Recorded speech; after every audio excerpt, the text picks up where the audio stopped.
दोस्तों आज हम जानेंगे कि क्या है रामानंदी परंपरा। जाने प्राण प्रतिष्ठा के बाद रामलला की पूजा का पूरा विधान।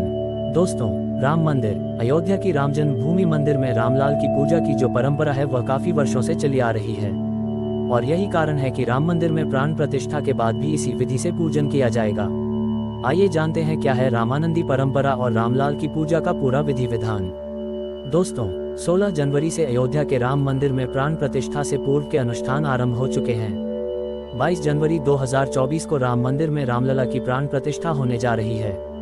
राम मंदिर प्राण प्रतिष्ठा के बाद रामलला का पूजन एक विशेष परंपरा से होगा। इस परंपरा को रामानंदी परंपरा कहा जाता है।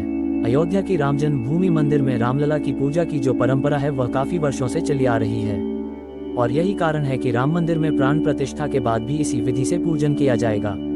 आइए जानते हैं क्या है रामानंदी परंपरा और रामलला की पूजा का विधि विधान। दोस्तों, राम मंदिर में क्यों हो रही है प्रायश्चित पूजा? जाने प्राण प्रतिष्ठा के लिए ये पूजन क्यों है जरूरी। दोस्तों, प्राण प्रतिष्ठा से पहले क्यों बांधी जाती आंखों पर पट्टी? जाने इसका धार्मिक महत्व। क्या है इक्ष्वाकु की अयोध्या और रघुकुल की कहानी? जाने कैसी थी श्री राम की वंशावली।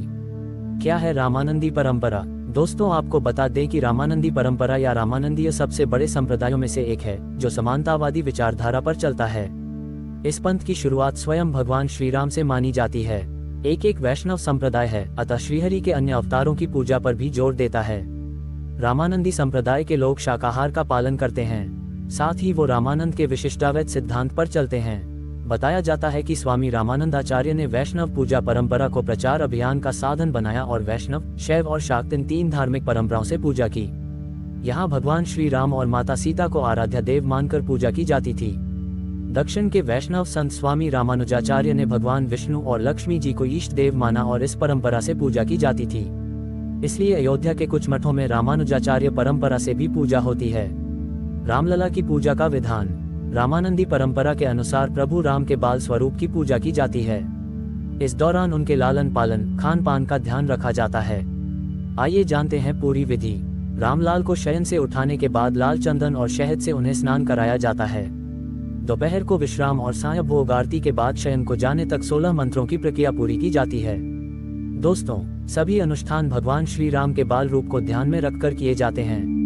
प्राण प्रतिष्ठा के बाद भी पूजन की यही विधि रहेगी। भोग की विधि क्या रहेगी? दोस्तों, रामलाल को एक दिन में 4 बार भोग लगाया जाता है। ये व्यंजन राम मंदिर की रसोई में तैयार किए जाते हैं। दोस्तों, रामलाल की सुबह की शुरुआत बाल भोग से होती है। इसमें रामलाल को रबड़ी, पेड़ा या कोई और मिष्ठान का भोग लगाया जाता है। रामलाल को दोपहर के समय में राजभोग लगाया जाता है, जिसमें दाल, चावल, रोटी, सब्जी, सलाद और खीर शामिल है।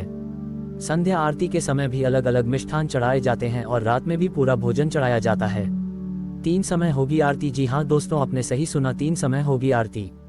प्राण प्रतिष्ठा के बाद रामलाल की एक दिन में पूरे 3 समय आरती की जाएगी। दोपहर के समय 12 बजे रामलाल की भोग आरती होती है। 7:30 बजे संध्या आरती होती है। इसके बाद रामलाल को 8:30 बजे अंतिम आरती करके शयन करवाया जाता है। रामलाल के दर्शन 7:30 बजे तक ही किए जा सकते हैं। इसके बाद उनके शयन की प्रक्रिया शुरू हो जाती है।